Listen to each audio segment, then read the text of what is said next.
Welcome back to another episode of Door Kickers 2 Task Force North, where we've been using realistic and authentic military tactics, maneuver doctrine, and CQB TTPs to play this game called Door Kickers 2 Task Force North. And if you don't yet own this game and you decide that you like what you see in this video or in any of the other videos on my channel, and you want to grab a copy of the games that I play, including this one, you can shop those games at controlledpairsgaming.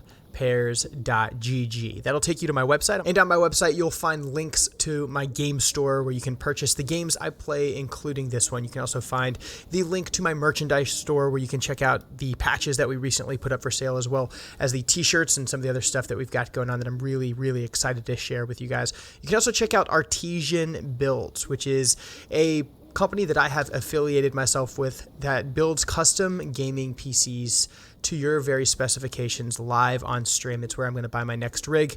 I've already got some upgrades lined up through Artesian Builds. On my website, you'll also find the blog where we talk about virtual reality, CQB tactics, doctrine, gaming, realism, war, service, and anything else you can imagine. If you love this stuff on this channel, then no doubt you will also enjoy everything you find at the website. Now let's get started. Today, we're taking a look at a level called Reporter Rescue. This was recommended to me several times by my buddy Tactical Taco, who's a fan of the channel, and he hangs out a lot over in our Discord server. And this custom mission that he designed simulates a pretty cool scenario. I'm going to read it to you right now before we get started. It says, a reporter and her crew were taken hostage by Taliban insurgents near the city of Kunduz. Kunduz, getting spicy up in northeastern Afghanistan. We located the vehicle stopping at a 5-building compound near a forest. The plan is to insert via HAHO, that means high altitude, high opening, into the area of operations, then move in via the forest. We have a lot of enemy movement in the compound. It's heavily defended with defensive positions. We believe the 3 hostages are being held in the small prison cell in the bottom right corner of the compound with a few guards and an executioner. Your job is to hit the compound with an element of rangers and a few operators. Good luck. Okay, really tough mission here. So based off of that intel, actually a pretty high degree of fidelity. But before we can begin making our ground tactical plan, as we always do, we try to perform intelligence preparation of the battlefield. We take a look at the terrain and how that might inform our maneuver and the way that the enemy might fight. We take a look at the enemy that we are likely to be facing, and then only then are we able to, in good conscience, begin our plan. So we know that we're up in northeastern Afghanistan in the city of Kunduz, which of course has now fallen to the Taliban, but has always been a pretty nasty spot. It's a good ways east of Mazar-e Sharif, up northeast of Doshi District and Baghlan Province, and southwest of Badakhshan, if you're familiar with the geography of the area.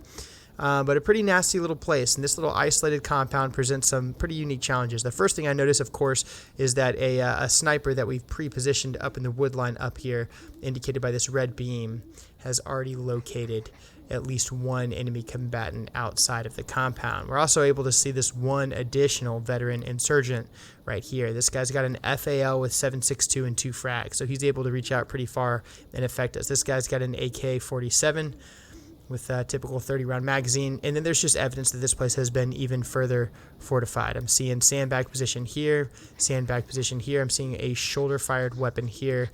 I'm seeing another AK here. This guy is a foreigner who is fanatical, no bueno, and a grunt insurgent with a 47 on his back, and then that RPG-26 also on his back. So he's got the ability to affect us with a shoulder-fired. Over here we've got a machine gunner with a PK. And another FAL. This building, nothing too crazy here. The fact that there's chairs here staring out these windows is a little bit weird to me. You know, almost like this is like an OP or a little kind of a scout position in the middle of the compound. We got a locked door here, so we need at least one mechanism of breaching. Could be explosives or something outside. And then just like evidence that this is a high, male slant in kind of a bad spot. So we're seeing lots of evidence of bad guy activity. We know that we likely have some hostages in here based off of the intel packet. We're seeing the barbed wire fence around the outside. Might mean that we have to breach here. I don't know if it's going to let us come through walls, and I don't know if we'd want to come through walls if we think that there's innocent people in here. Also seeing, what is essentially either a mosque or a madrasa or a schoolhouse in here. Frequently, you'd expect the Taliban and Haqqani and other threat networks like these guys to protect locations like madrasas with a large degree of military presence, just like this, and then use these centers to radicalize locals, recruit them into the cause, and then field them in battle. So it's a school, guys. That's what it is. It's an Islamic school that they're perverting what they're teaching here and convincing people to take part in this holy war, right? So that's the pitch. Moto external here. Interesting that there's a moto. Real world, I'd be thinking guys might run to the moto and try to squirt off of the objective. I don't think that's integrated into door kickers quite yet. And the real challenge here is the fact that it is a hostage rescue, because if this wasn't a hostage rescue, the solution's easy. Confirm that there's no civilians on the compound, watch it for a while, make sure they all depart, drop a shit ton of bombs on it, and then go do BDA. But we don't have that luxury. So what I think I'm going to do is because it is nighttime, and clearly, he's trying to illustrate nighttime with, the green hue and the dark kind of theme. I'm going to tell my guys to be quiet. We'll see how long we can maintain it. I'm going to attempt to get a couple battle positions into position. I've kind of task organized my guys into two sections. I've got what I consider my support element and then my assault element. My assault element is going to be the decisive operation responsible for actually moving in, clearing out the compound, and rescuing the prisoners. My support element is going to be responsible for establishing battle positions, providing isolation and containment, and preventing the enemy from departing the objective or killing a counterattack should it arise. The support element, as you can see, has a lot of firepower and a lot of standoff capability. We've got a couple of LMGs, each with the Mark 48 medium machine gun. We've got a couple of snipers that I think I have the 110 for these guys. Yeah, I have the M110 SAS. And then I've got grenadiers. Make that 3 snipers and 2 grenadiers that can shoot for you, Mike. Down here, it's a much heavier assault presence. So these guys all have M4s with EO techs and then various methods of breaching, from mechanical to explosive to ballistic. And then we also have one LMG with a 249, so he gets that 200 round magazine, but he's gone down to 5.56 from the 7.62 available in the Mark 48 from the support element. And then we've also got Goose with a 203, so lots of the ability to still provide a little bit of intermediate support by fire with this element, but less so than with the one at the top. So the plan here is going to be to move out with my support element in the lead, establish overwatch right here, see if I can move up into a battle position here. This battle position will occupy with a grenadier, a machine gun, and a sniper, and maintain a sector of fire kind of like this, keeping in mind that we do have a sniper over there. So there's some risk. So really their left limit's kind of like right there, and the right limit's kind of like right there. But they'll be able to have good eyes on the compound, and I'll be comfortable with the sniper taking precision shots, and I'll even be comfortable turning on the machine gun to suppress if we begin taking fire. Once we get this position set, I'm going to take the rest of the element and push them down here as long as I can and trail behind my assault element. Assault element is going to lead out. And I think what I'll do, since this is kind of like my primary, I'm going to establish an L kind of from cover here or over here, and then and also kind of right here. And that's going to be my L with the battle position here, and then an additional battle position with the rest of my support element over here, kind of like this. And then I'll be ready to kind of execute this raid with this assault element. We'll move in, capture these guys as best we can, and then kind of our order of clearance will be likely, get the friendlies out, get the hostages out, try to get them to safety right away. If we have to launch in, we'll launch in and clear that. If we have to launch in, we'll launch in and clear that. If we have to, we'll launch in and clear that, and then finally, we'll clear that, all while maintaining security from our battle positions. I'm going to go ahead and get started making this plan happen. Let's do it. First things first, everybody quiet.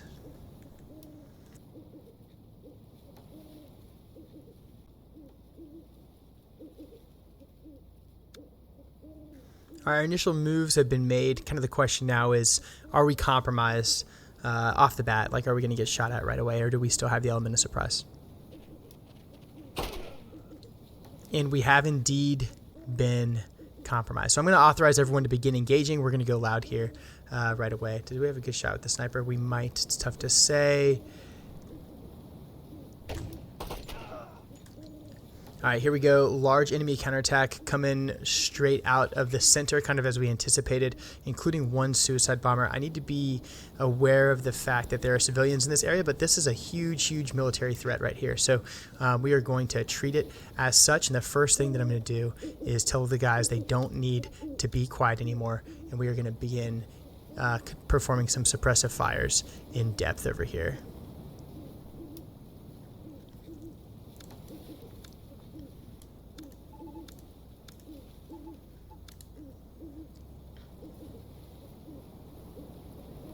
All right, let's see how this goes. We're going to go ahead and take this shot with the sniper. I've got grenades here and here. I'm about to get some suppressive fire down as well. Everyone is still moving to cover as we speak. Here we go.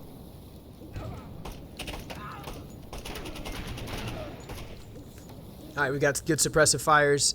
That suicide bomber is going to take a sniper round right now.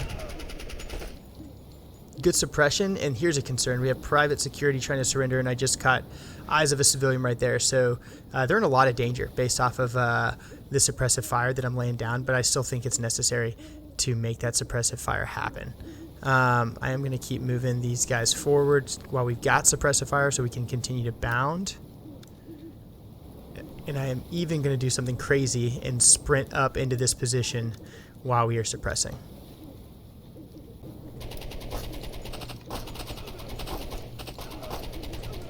Sniper's still doing work. We have good suppressive fire. We're bounding forward with these guys. Once we get up there, we'll be able to turn off and move the rest of the gun team forward. DMR is over here able to keep making good effects as well. Haven't wounded this civilian yet, although they're probably a little frightened.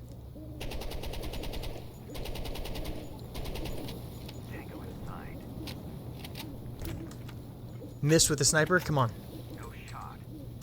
Okay, we do now have a good DMR set up here, and we've also got a good grenade launcher set up here as well. Grenade launcher is doing pretty good work here. All right, now we're going to move this Mark 48 up into position. All right, I'm going to hold the rest of this element down here until I get this support by fire set.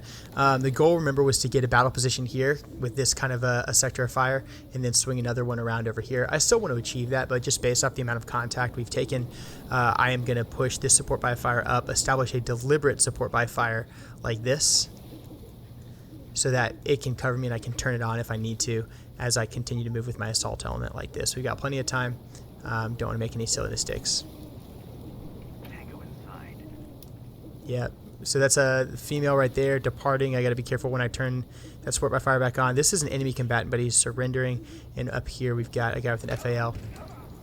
Still taking precision shots and doing pretty good. Concern now, guys, is we are compromised, right? And we know that there's executioners potentially on site that might move to and execute the people that we're here to save. So I am mindful of that. There's one female departing.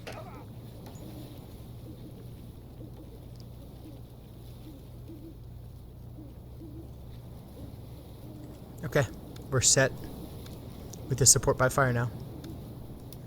All right, deliberate support by fire is established right where we wanted them. Perfect. Just like that, we're going to take these guys and keep slinging them this way. We're going to bound since we're already in contact. I'll establish one here and then we'll pass.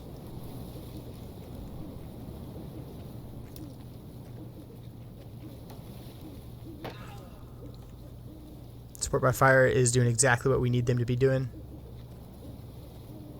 I'm seeing another female in here. So we had the one civilian that departed this direction, two still in here, and then a surrendering private security guy. Okay.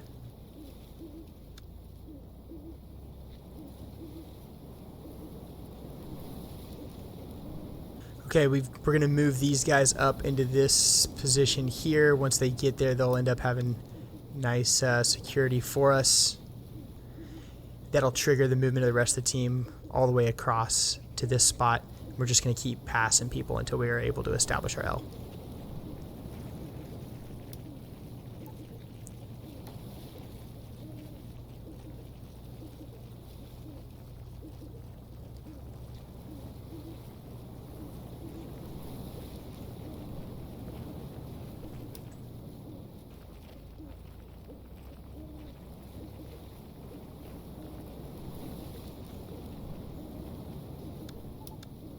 Same concept here, just bounding our combat power forward, making sure someone's always pulling security, while we also have people moving. I've got... Whoa.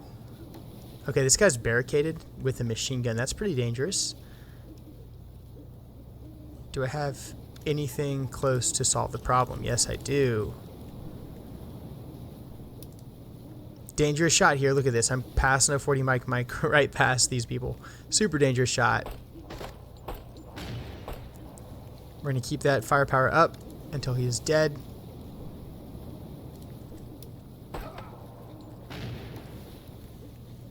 One more for good measure. Don't shoot at us.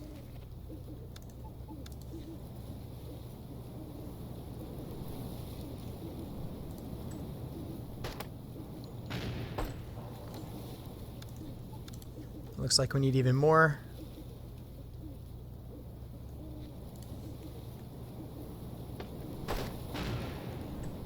Nice. All right. Civilians are still alive. Got another female departing. We did get grenades in here finally. Took quite a few. Glad we had that grenadier in position where we did. Still want to establish an L here and here. And still want to get some of my battle position established like over here. So I'm going to continue to fight to do that.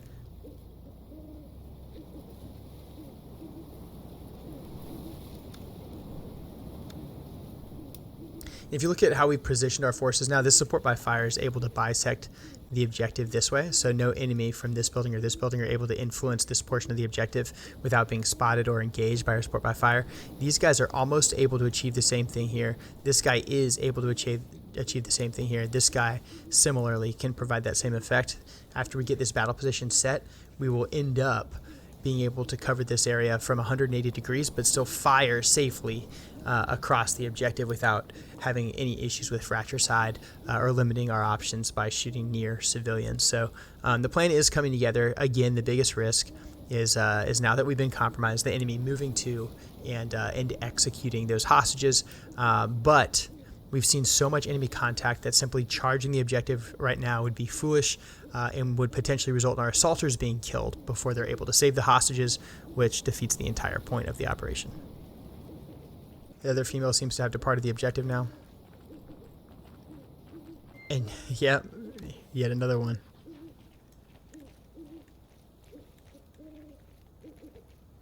Of course, with these civilians running out, you know, we'd be incredibly concerned. We'd be telling them to stop.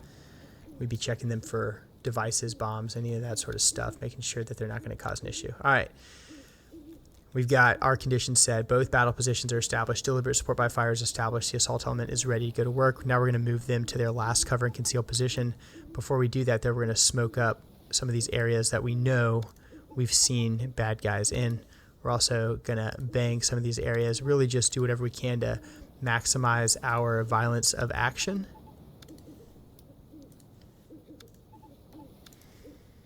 We've talked in the past in other games about suppress, obscure, secure, reduce, assault. That's really all we're doing, is we're smoking up these areas so the enemy is not able to influence us as we make this mad dash from our last cover and conceal position to the assault objective. So here we go. All these handhelds going out. Able to produce one more female departure. So that's a win.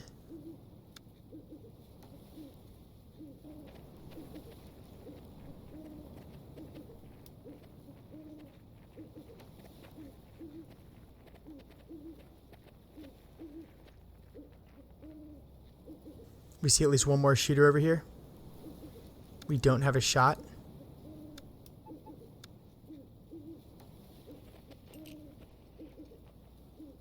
The sniper is able to get good effects in there.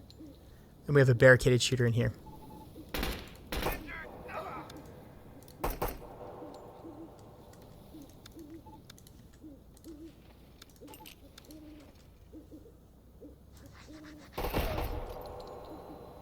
This guy did end up getting killed. He got caught in the crossfire because of a deep shot. I'm being very judicious with the handhelds, as you guys can see.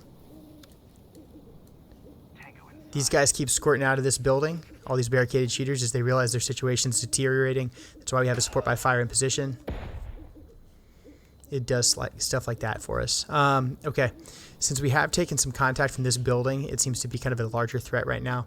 And I believe I've got this area isolated from here and from here. I'm going to prioritize cleaning this last little sliver of dead space out because I also think it's kind of a relatively low impact move.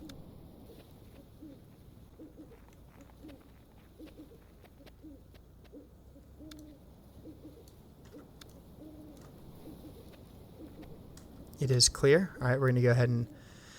Actually, you know what? We'll keep this angle. Maintain security on this breach point because we've already had some issues over there. We'll even give this guy a buddy so he's not doing it alone. Holy moly. I'm glad he's doing it that way, huh? All right, so this sniper definitely... Oh my gosh, this is wild. We've got these guys isolated. I could start throwing handhelds in here. Like it's a tough decision point because we've seen so many civilians. I'm going to make the assessment based off of their location here and us having only seen men in this building that there is no females in this building. And I'm going to use that to inform my decision to start putting HE in this building to mitigate the risk to my guys.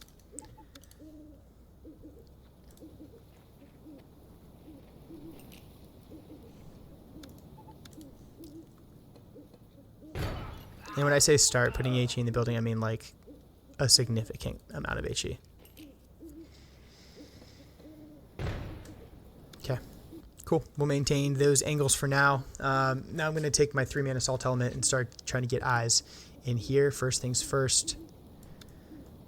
It's all about security, so we'll set security here. Set security here. That allows us to pass.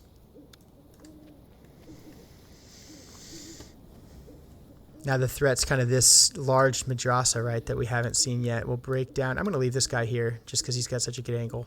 And we'll peek this way.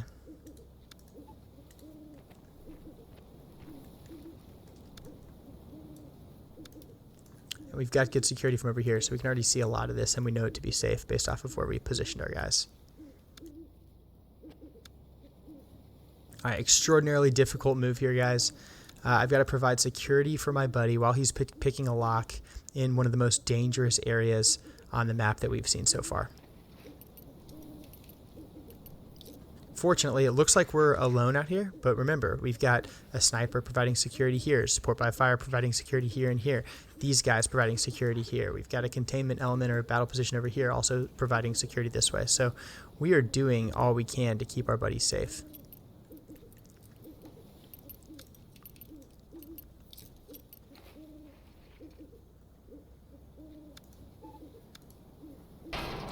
We're going to boot the first one, and then we'll actually move forward and try to get a lock under the second one.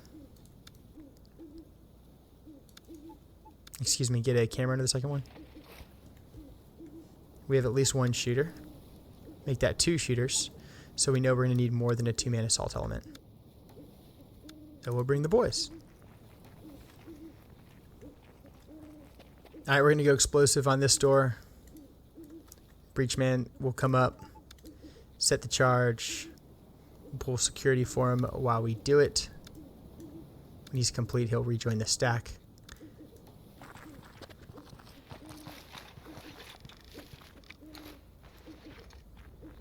Breach is set. We're going to tie that to A.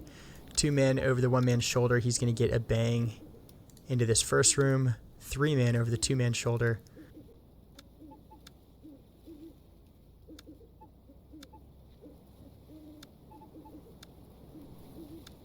Okay, we got a split stack. We got a bang going in. We got an explosive breach set. Here we go.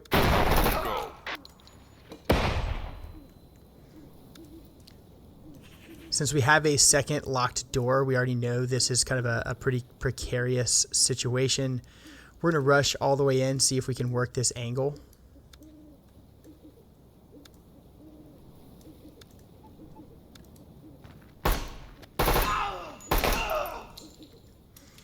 We don't have a choice but to get in there and start picking the lock right away because we know there's potentially executioners with our friendlies. There could also still be a barricaded shooter back here. So again, time to say goodbye. Yeah, that's what I was concerned about.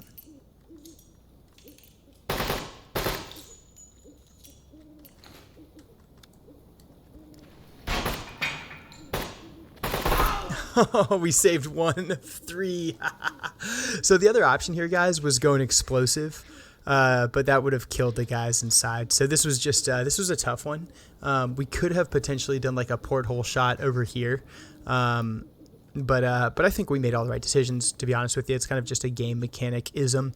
And one of the challenges, too, is had this been simulated in a more realistic fashion, the moment that we got compromised and went loud and the enemy knew that, you know, we were coming to save these hostages, they would have executed them. So it is what it is, but, you know, not particularly satisfied that we ended up losing 2 of our 3 hostages, but nonetheless, you know, reasonably satisfied with the maneuver so far. I guess the other question is, would a mechanical breach was the right solution here that I didn't identify at the time. So we brought a hooligan tool or a dynamic hammer, whatever they call it in this game.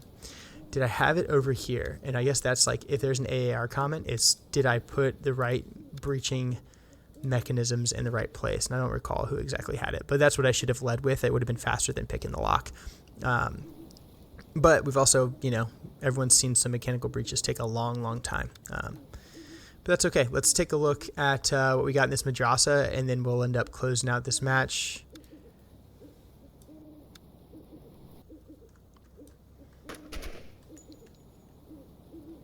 Oh, there's a counterattack. That's why we have security. Okay. Because there's a counterattack, we need to prepare for it. So I'm going to push out this way. I wonder where else that counterattack is going to come from.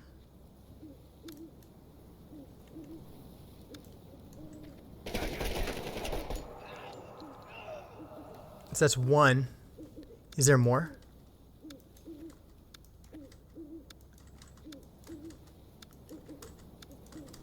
That's why we have security, boys. All right, I think we've defeated that counterattack just with good security. Right people, right place, right time. There could be more. We'll definitely find out. That's for sure. So 1, 2 bad guys, 3 bad guys. Here we go. One more shooter right here. We'll go ahead and throw a frag in here. I'm going to have him hold, though, and wait till he has a buddy with him to pull security.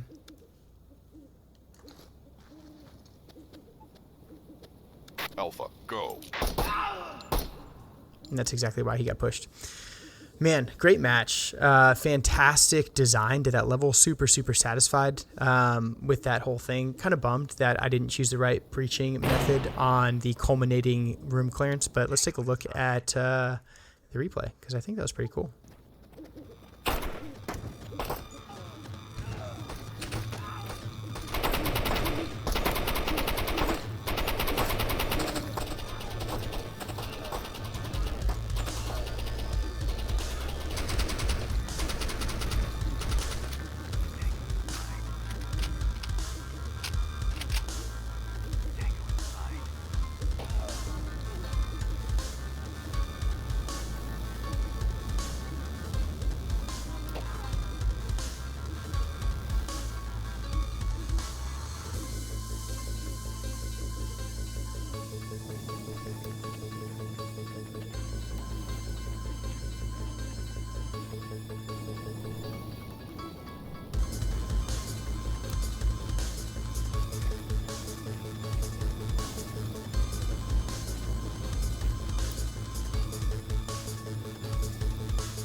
Time to say goodbye.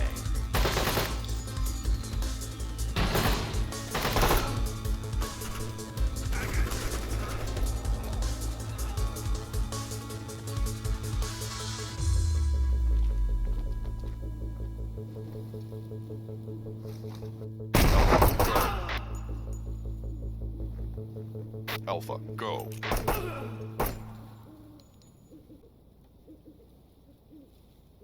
If you enjoyed today's episode, show the love by subscribing to the channel and leaving a comment down below. If you're not yet a member and you want access to our private Discord channel, as well as discounts on my merchandise, and to support the channel in a more meaningful way, you can do that by clicking the blue join button down below. It's as little as 99 cents a month. It's a huge help, and I'm greatly appreciative of each of you who have supported me in that way. Thanks so much. I'm Controlled Pairs, and I play the most immersive tactical shooters and combat sims in the world. This is Door Kickers 2 Task Force North. And I'll see you in the next one.